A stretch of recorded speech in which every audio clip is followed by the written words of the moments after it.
Subject code 18CS2003, Computer Networks Lab. Experiment number 3, designing a LAN topology and configuring the network across the LANs. Now, before we start, let us set the user profile. Name. Let us give my name and the email address. Now, let us give the network description. Simulation of LAN topology. Just click OK.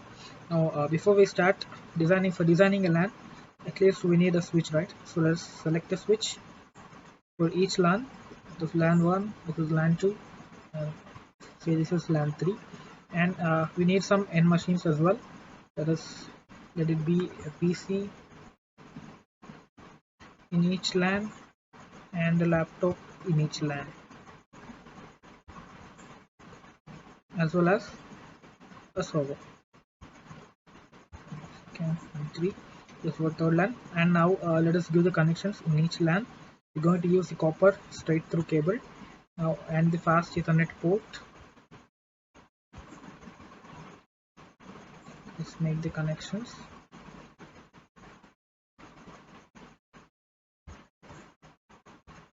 Connect all the N machines to a switch in each LAN.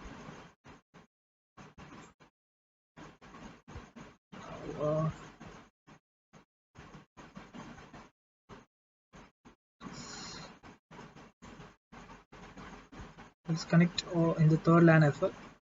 Connecting all the N machines to connecting all the N machines to the switch.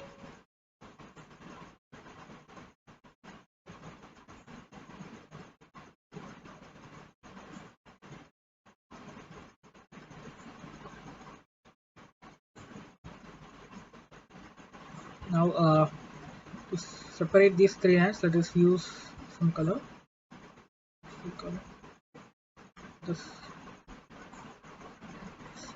Let us change the color. Let's keep it as yellow. Okay, now assume this is LAN 2, this is the LAN 3. Now fine, the only thing left device is the router, right? Let us take the PT router and place over here. Now let us connect all the three LANs to the router.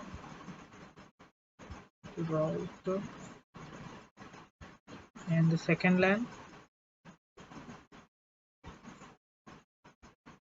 and the third LAN. As there is no port for the third LAN, we'll add a new module into the router. Let's get into the physical tab under the router description. Now let us turn it off before we start. Select the copper fast Ethernet module and add it in here, over here. Now just turn it on. Close this tab. Now it should be able to give another port. Yes, we have got this to connect the third LAN also. We can see the red marks over here that shows that the router has not been configured yet. So now let us start the configuration from the first LAN, that is we configure this server. Let us name this server as DNS server, and let us name this one as web server, that is HTTP server, and let's name this one as DHCP server.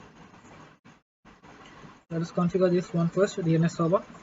Let us give it an IP address first, IPv4 address 192.168. Let us give 2, and let us reserve 10.1 for the default gateway, and this is a subnet mask 255.255.255.0 that comes automatically when we just click on that, and the default gateway is 10.1, and the this is the same DNS server, right? Just leave it, and services is the DNS server, and let us change the status to on, and let us give some domain like Cisco, www.cisco.com, and the address of this domain should be the address of the web server, right?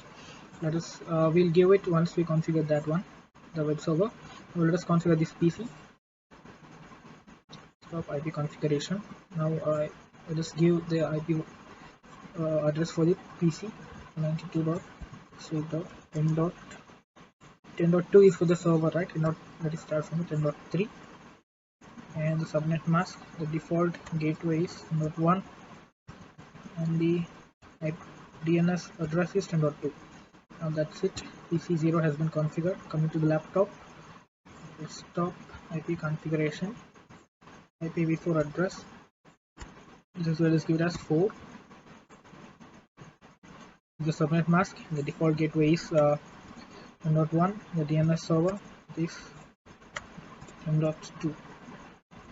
Fine, let us close this and configure the first LAN. Now coming to the second LAN, let us configure on this server first. That is web server. Let us click on it. First give it an IP. Let it be 192.168.20 network. The second LAN, let it be 20.2. Reserve 20.1 for the gateway. And default gateway, it should be 20.1 for the second LAN. Let us give like that. And the DNS server is 10.2. And services is the HTTP server, right? HTTP, and the status is on.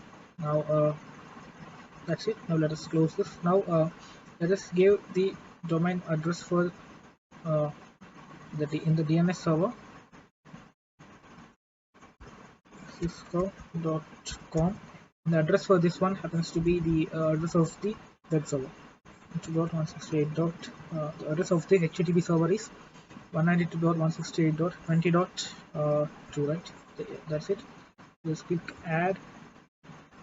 Yes, you can see a record has been added under this address. And this is the domain name.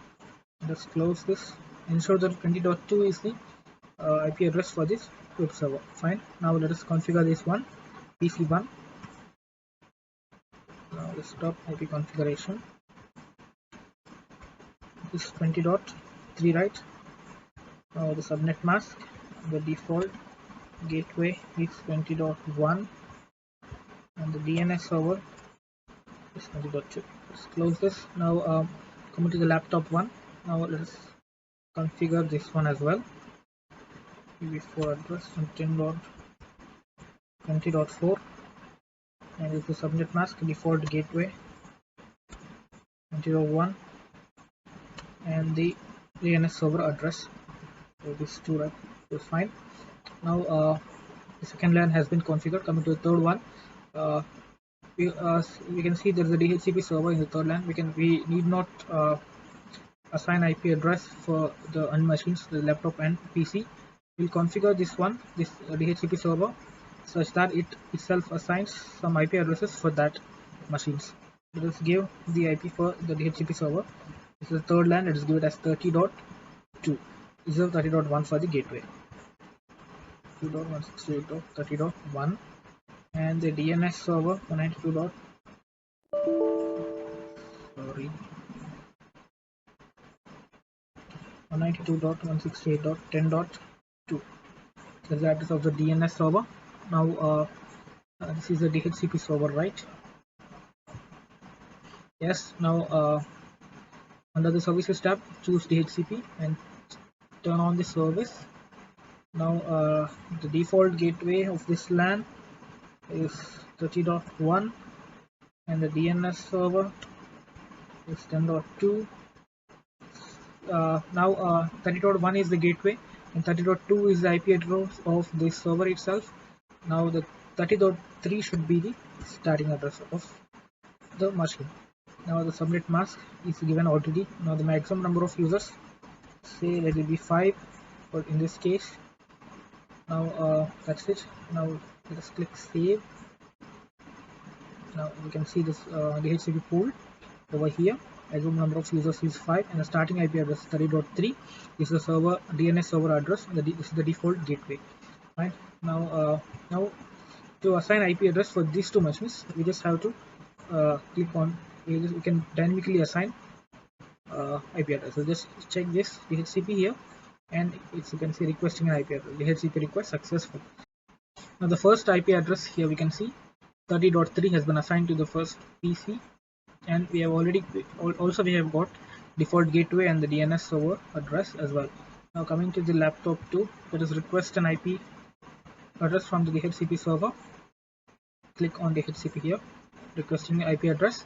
DHCP request successful. Now 30.4 is the IP address for the second machine, and the default gateway and the DNS server. All these addresses are provided by the DHCP server alone. Now we have configured the 3 LANs. Now only thing left is to configure the router. Click on the router. Now we're going to use this command line and just give no here and just enable the router first, and we're going to configure the terminal, and just we'll start from the first interface. This is FA 0/0. That's the first LAN. Just give interface FA 0/0. Fine. Now we're done. Now let's give the IP address of the first gateway, 192.168.10.1, and the subnet mask. Just give enter. Now give no shutdown. Yes, the first interface, that is the first LAN, has been configured. Now we can see a green symbol over here, and we need to configure these 2 LANs as well. Now let us interface the second, that is FA 1/0, and the IP address for, that is the gateway for the second LAN, happens to be 168.20.1, right? And subnet mask,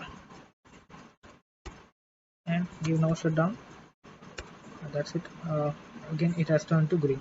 Now we are left with the third LAN, that is FA 6/0, right? And with the IP address as the gateway of the third LAN, 68.30.1, and the subnet mask.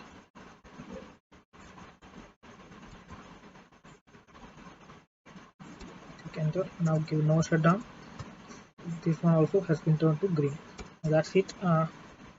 Let us end, and once let us look into the routing table whether all the LANs have been enabled or not. And we can see the 3 LANs directly connected. C means they connected here. That's it. Now the router has been configured. Now let us try the connectivity between 2 devices. Let us use this ping.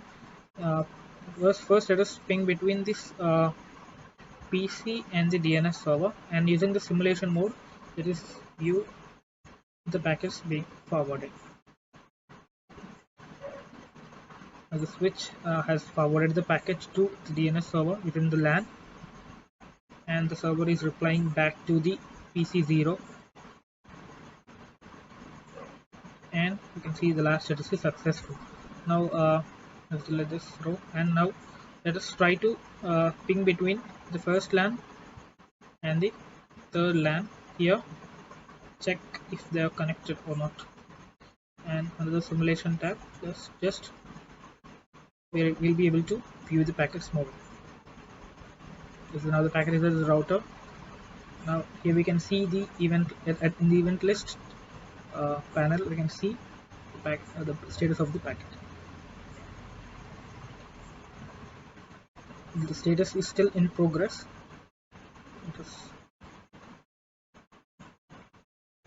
That has been sent to the router, and the router has forwarded that to the third LAN based upon the gateway. Now the PC2 will reply back. You can see PC2 replying back.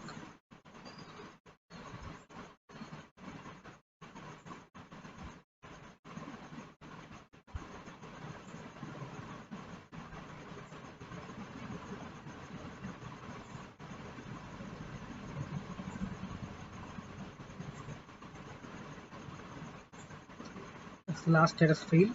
Let's retry. Just delete this code and try it again in between this PC and this PC. Now the packet is at switch 0. This is the LAN 1. Now the packet is at the router.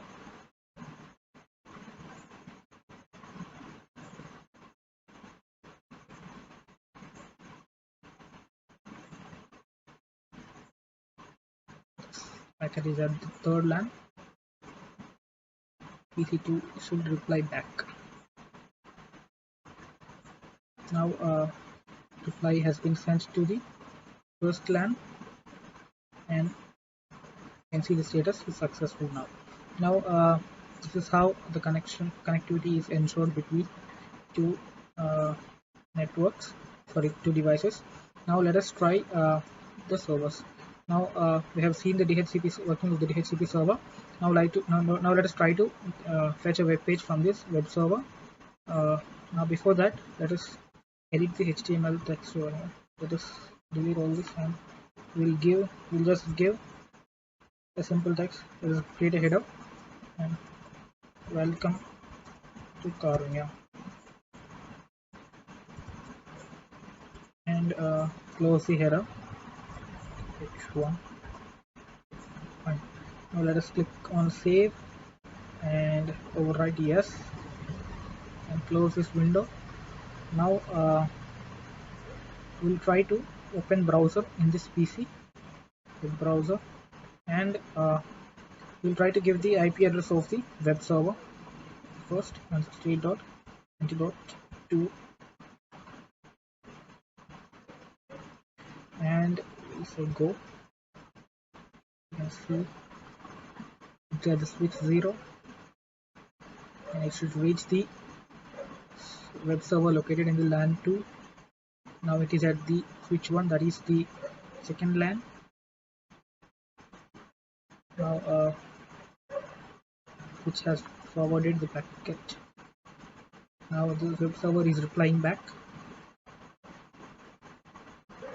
Now it is at the router.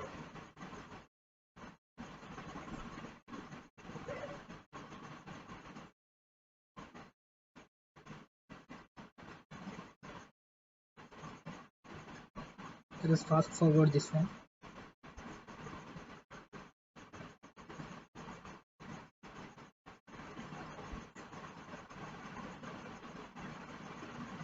It's communicating with the server. We can see the web server replying back.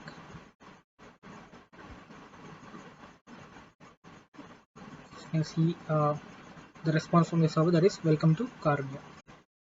Now let us try to fetch the web page from the PC from on the third LAN. Before that, let us edit the filters. We're going to use only ICMP protocol for handling the errors. Let us uncheck all of the remaining.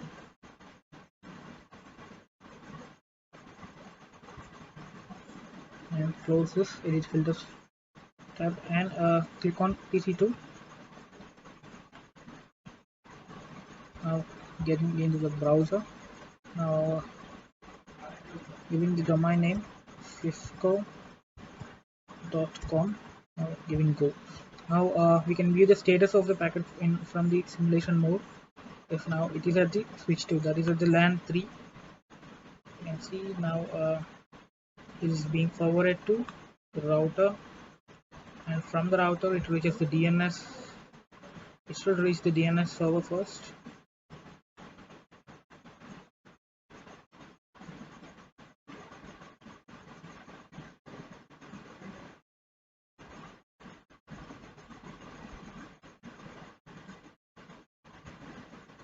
From the switch in the LAN 1, it reaches to the router, and now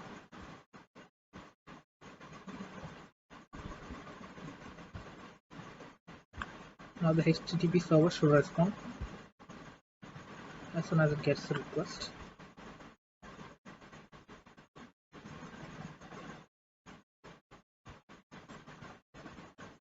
Get the router and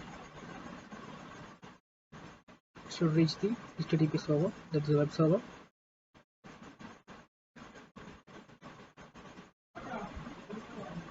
server should respond is responding for the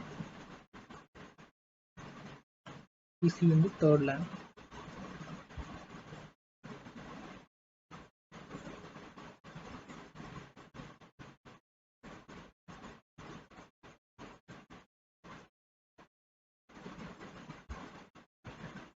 Let's get replying back.